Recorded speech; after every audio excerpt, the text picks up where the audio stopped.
Medical college পতাৰ কাৰণে যেটো ঘোষণা মুখ্যমন্ত্ৰী ডাঙৰীয়া কৰিছে প্ৰথম দিনা অসমৰ এগৰাকী বিধায়ক হিচাপে ময়ো গৌৰৱ অনুভৱ কৰিছোঁ আমাৰ বিটিএডি এছেম্বলি হলত যিখন সভা হৈছে তাত কেইবাটা গুৰুত্বপূৰ্ণ বিষয় তেখেতে ঘোষণা কৰিছে আৰু এই ঘোষণা কৰা বিলাকৰ ভিতৰত মই উত্থাপন কৰিছিলোঁ যে আমাৰ বিটিসি এৰিয়াৰ জিলাবিলাকতো মেডিকেল কলেজৰ প্ৰয়োজন আছে আৰু মই আনন্দিত হৈছোঁ একেদিনাই আমাৰ ওদালগুৰি জিলাত এখন মেডিকেল কলেজ কৰিম বুলি তেখেতে যি প্ৰতিশ্ৰুতি দিছে তাৰ প্ৰতিশ্ৰুতিৰ বাবে মই আৰু আমাৰ ফালৰ পৰা তেখেতক ধন্যবাদ জ্ঞাপন কৰিছোঁ অধ্যক্ষ মহোদয় এডুকেশ্যন ডিপাৰ্টমেণ্টৰ কথা আমি নিউ এডুকেশ্যন পলিচি হোৱাৰ পিছত যেতিয়া ৰাজ্য চৰকাৰে যিখিনি নিউ এডুকেশ্যন পলিচিত সহায় কৰিব পাৰে ইনফ্ৰাষ্ট্ৰাকচাৰকে আদি কৰি যিখিনি সহায় কৰিব পাৰে সেইখিনি সহায় আগবঢ়োৱাৰ সময়ত মই বিশেষকৈ এডুকেশ্যন মিনিষ্টাৰে এটা কথা লক্ষ্য ৰখা উচিত বুলি ভাবিছোঁ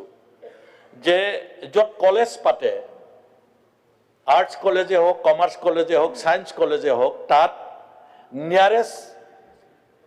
আৰ্টছ হাই ছেকেণ্ডেৰী যদি কমাৰ্চ পাতে কমাৰ্চ হায়াৰ ছেকেণ্ডেৰী যদি ছায়েন্সৰ কলেজ পাতে তাৰ ওচৰত ফিডাৰ হাই ছেকেণ্ডেৰী ছায়েন্সৰ হাই ছেকেণ্ডেৰী আছেনে নাই মই আজি মাননীয় এডুকেশ্যন মিনিষ্টাৰে আজিৰ এই ভাষণৰ সুবিধা লৈ মহামহিম গভৰ্ণৰ ডাঙৰীয়াৰ এই সুযোগতে মই এডুকেশ্যন মিনিষ্টাৰক এই বিষয়টো পৰামৰ্শ আগবঢ়াই থৈ দিছোঁ নিয়াৰেষ্ট কলেজখনৰ নিয়াৰেষ্ট ফিডাৰ হাই ছেকেণ্ডেৰীবিলাক সেই ছায়েন্স বা আৰ্টছ য'ত যিটো কলেজ পাতিছে তাত দিব লাগে হাই ছেকেণ্ডেৰীবিলাকত ইয়াৰ উপৰিও আমি লক্ষ্য কৰিছোঁ যে হেল্থ ছেক্টৰত টাটাৰ সৈতে লগ লাগি যিকেইখন কেঞ্চাৰ হস্পিটেল বনাইছে সেই কেঞ্চাৰ হস্পিটেল সঁচাকৈ অতি প্ৰয়োজন আছিল অসমত উত্তৰ পূৰ্বাঞ্চল নহয় গোটেই ভাৰতবৰ্ষৰ ভিতৰতে কি কাৰণত নাজানো আমি কেঞ্চাৰ প্ৰ'ন ষ্টেট হিচাপে ইতিমধ্যে ইষ্টাব্লিছ হৈছোঁ যেতিয়াই বেমাৰী মানুহ আহে সাহায্য বিচাৰি তাত যদি 10জন বেমাৰী আহে তাৰে 3জন কেঞ্চাৰ ৰোগী তাৰমানে 30% কেঞ্চাৰ ৰোগী আমাৰ ওচৰলৈ আহে আৰু আমি যে সাহায্য দিওঁ কেতিয়াও এজন কেঞ্চাৰ ৰোগীৰ কাৰণে যথেষ্ট নহয় সেইকাৰণে আমাৰ যিকেইটা দুৰাৰোগ্য ৰোগ এই দুৰাৰোগ্য ৰোগকেইটা ৰাজ্য চৰকাৰে আইডেণ্টিফাই কৰি যদিও আইডেণ্টিফাই শ্বহীদৰ জৰিয়তে পূৰ্বতে কৰিছিল সেই দুৰাৰোগ্য ৰোগকেইটা আইডেণ্টিফাই কৰি যাতে 100% তেওঁলোকক ৰেহাই দি তেখেতসকলক চিকিৎসা কৰিব পাৰে এই ব্যৱস্থাটো কৰা উচিত বুলি ভাবিছোঁ হয় এখন কলেজ এখন ইউনিভাৰ্চিটি এখন স্কুল এলপি স্কুল হাই স্কুল এমই স্কুল পতাটো খুব ডাঙৰ কথা নহয় কিন্তু সেইখন হোৱাৰ পিছত সেই বিদ্যালয়খনক আমি অসমীয়া ভাষা ধ্ৰুপদী ভাষা হ'ল বুলি গৌৰৱ কৰিছোঁ ময়ো গৌৰৱ কৰিছোঁ কিন্তু তাৰ লগে লগে আমি এটা চিন্তা কৰা উচিত হ'ব ৰাজ্য চৰকাৰে বা চৰকাৰখনে চিন্তা কৰা উচিত হ'ব এই ধ্ৰুপদী ভাষাৰ স্বীকৃতি পোৱা এই ভাষাৰ স্কুল হাজাৰ হাজাৰ কিয় বন্ধ হৈছে কি কাৰণত বন্ধ হৈছে ডেফিনেটলি বাইভাৰ্কেশ্যন আৰু একে লগ লগাই দিয়াৰ পিছত কিছু বিদ্যালয় ইফাল ইফাল হৈছে আমি বুজিছোঁ কিন্তু হাজাৰ হাজাৰ অসমীয়া ভাষাৰ বিদ্যালয় অকল যে অসমীয়া ভাষাটোৱে সংকটত পৰিছে তেনেকুৱা কথা নহয় উপাধ্যক্ষ মহোদয় গোটেই ভাৰতবৰ্ষত যিবিলাক আঞ্চলিক ভাষা বেংগলত বেংগলী ভাষা তেলেগু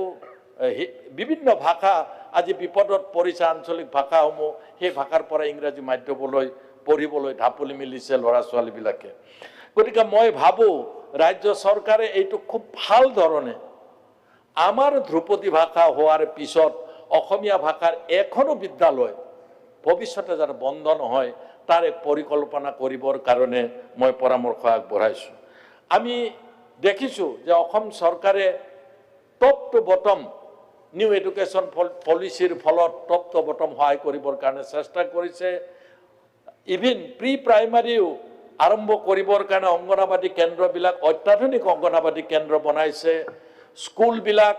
নতুন নতুন বিল্ডিং বনাইছে হায়াৰ ছেকেণ্ডেৰীবিলাকৰ বিল্ডিং কলেজ বিল্ডিং বনাইছে যিখিনি চৰকাৰখনে কৰিব পাৰে কৰে কিন্তু চৰকাৰখনে লগতে যিবিলাক জাতীয় অনুষ্ঠান যিবিলাক অসমত থকা ছাত্ৰ সংগঠন আছে তেওঁলোকৰ লগত কথা পতা উচিত যে আমাৰ ছাত্ৰ ছাত্ৰীকে অন্য মিডিয়ামলৈ পঢ়িবলৈ ঢাপলি মেলিছে। এইটো যদি ঠিক নকৰে তেতিয়াহ'লে ভৱিষ্যতেও আৰু হাজাৰ হাজাৰ অসমীয়া মিডিয়ামৰ স্কুল বন্ধ হ'ব। মই দ্বিতীয়তে ক'ব বিচাৰিছোঁ গৃহ বিভাগৰ ওপৰত। গৃহ বিভাগৰো যথেষ্ট উন্নত কৰিবৰ কাৰণে প্ৰচেষ্টা গৃহমন্ত্ৰী বৰ্তমানৰ মুখ্যমন্ত্ৰী ডাঙৰীয়াই প্ৰচেষ্টা চলাইছে। অসমৰ বহু থানা যিবিলাকৰ জৰাজীৰ্ণ অৱস্থা তেওঁলোকক অত্যাধুনিক ঘৰ দিছে, আৰ্মছ এমুনেশ্যন নতুন দিবলৈ চেষ্টা কৰিছে, নতুনকৈ বেটেলিয়ন খুলিছে আমি দেখিবলৈ পাইছোঁ। কিন্তু মই দেখিছোঁ যিখিনি কৰ্মচাৰী তাত আছে, ডিজিপি ডাঙৰীয়াই এসময়ত এগৰাকী ডিজিপি ডাঙৰীয়াই ঘোষণা কৰিছিল যে আজি পুলিচ বিভাগত যিবিলাকে চাকৰি বাকৰি কৰে, পুলিচ বিভাগত চাকৰি বাকৰি কৰাবিলাকে 1 কিলোমিটাৰ ৰাস্তা, 1 ফাৰলং ৰাস্তাও তেওঁলোকে দৌৰিব পৰা অৱস্থাত নাই,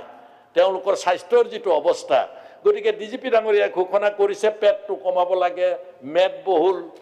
কনিষ্টবলে হওক অফিচাৰে হওক তেওঁলোকৰ মেদ কমাব লাগে। আজি পুলিচতকৈ চুৰ ডকাইত বেছি দৌৰিব পৰা অৱস্থাত আছে। গতিকে মই মাননীয় মুখ্যমন্ত্ৰী ডাঙৰীয়াৰ সেই সময়ত ডিজিপি ডাঙৰীয়াই যিটো কৈছিল, নিশ্চয় গৃহমন্ত্ৰী ডাঙৰীয়াৰ পৰামৰ্শতে কৈছিল, সেই কথাটো চিন্তা কৰিলে মই ভাবোঁ গৃহ বিভাগ স্মাৰ্ট হ'ব। গতিকে আৰু লগতে এই গৃহ বিভাগৰ সহায় কৰা আমাৰ যে গৃহৰক্ষী বাহিনী আছে, এই গৃহৰক্ষী বাহিনীৰ মই ভাল পাইছোঁ, যথেষ্ট দৰমহা তেখেতসকলৰ অনাৰেৰিয়াম বৃদ্ধি কৰিছে। কিন্তু গ্ৰাম্যাঞ্চলৰ যি আমাৰ চৰকাৰক সহায় কৰিবৰ কাৰণে যিখিনি কি কয় এইটো VDP আছে, VDP সকলকো অলপ উন্নত পৰ্যায়লৈ লৈ গৈ আমাৰ পুলিচ প্ৰশাসনক সহায় কৰাৰ ব্যৱস্থা কৰিব লাগে বুলি মই ক'ব বিচাৰিছোঁ। ইয়াৰ লগতে আৰু এটা পৰামৰ্শ আগবঢ়াব বিচাৰিছোঁ যে আমাৰ যিখিনি ৰাজ্য চৰকাৰে বহুত কেইটাই কৈছে, মই চবে উল্লেখ কৰা বিষয়বিলাক ক'ব খোজা নাই। যোৱা BTC যিখন প্ৰথম আমাৰ এছেম্বলি হ'ল তাত এটা মাইলৰ ক্ষতি হৈছে বুলি মই মুখ্যমন্ত্ৰী ডাঙৰীয়াই যিটো তাত ঘোষণা কৰিছে ৰোড কমিউনিকেশ্যনৰ কাৰণে এই ৪ৰ্থ বৰ্ষটোত overall development of 6 schedule Dima হাছাওৰ কাৰণে 100 কোটি, কাৰ্বি আংলঙৰ কাৰণে 200 কোটি আৰু BTCৰ কাৰণে 500 কোটি ৰাস্তা ঘাট বনাবৰ কাৰণে যি ঘোষণা কৰিছে, ইয়াৰ আগতে একেলগে মাত্ৰ এটা সেক্টৰত ইমান ধন দিয়া কোনো উদাহৰণ নাই আৰু ভৱিষ্যতেও কোনোবাই দিবনে নাই মোৰ কিন্তু সন্দেহ আছে। গতিকে মই আশা ৰাখিছোঁ, মোৰ 8 মিনিট আছে, গতিকে মোৰ 5 মিনিট গৈছে ছাৰ, মই চাইছোঁ, মই জানোৱে আপুনি বেল মাৰিব, আপোনালোকৰ এই ঘড়ীটো মই চাই উপাধ্যক্ষ মহোদয় মোৰ 5 মিনিট গৈছে, মই চাইছোঁ, মোৰ সময়টো মই চামেই। গতিকে মই সেইকাৰণে কৈছোঁ বহুত আগতে মাৰিছে বেল। গতিকে মই এই যিখিনি কথা 5 মিনিট যোৱাৰ পিছত মাৰিছে ছাৰ আপুনি,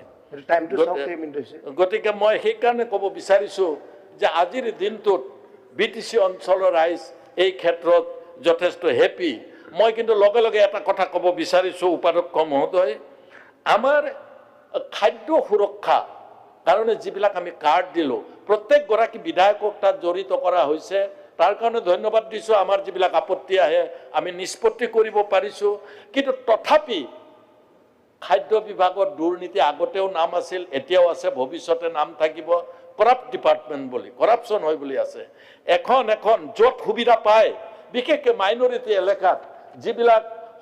ধৰ্মীয় সংখ্যালঘু এৰিয়া আছে, সেইবিলাক এলেকাত যথেষ্ট দুৰ্নীতি হৈছে এই কাৰ্ড দিয়াৰ সময়ত। গতিকে মই ভাবোঁ এই কথাবিলাক যিবিলাক বাকী আছে পাবলৈ, এতিয়া বহু বাকী আছে পাবলৈ, তেওঁলোকক সেই অঞ্চলসমূহত দিয়াৰ ব্যৱস্থা কৰিব বুলি মই আশা ৰাখিছোঁ। আৰু মাননীয় মুখ্যমন্ত্ৰী ডাঙৰীয়াই যোৱা 4টা বছৰত যিখিনি উন্নয়নমূলক কাম কাজ বা বিশেষকৈ তাৰ লগত যিটো স্পৰ্টছ আছে, স্পৰ্টছ ডিপাৰ্টমেণ্টত তেখেতে নিযুক্তিৰ যিটো ব্যৱস্থা কৰিলে, ইতিমধ্যে ঘোষণা কৰিছে লাষ্ট নেশ্যনেল গেমছত যিখিনি খেলুৱৈ মেডেল পাইছে তেওঁলোকক চাকৰি দিব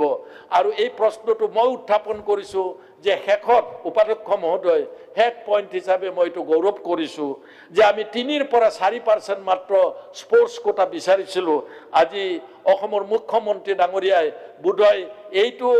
আইনত পৰিণত কৰি থৈ দিলে আৰু ভাল হ'ব Commonwealth games Asian games Olympic আৰু নেশ্যনেল গেমছৰ মেডেলিষ্ট বিলাকক যে চাকৰি দিয়াৰ কথা কৈছে 100% চাকৰি দিছে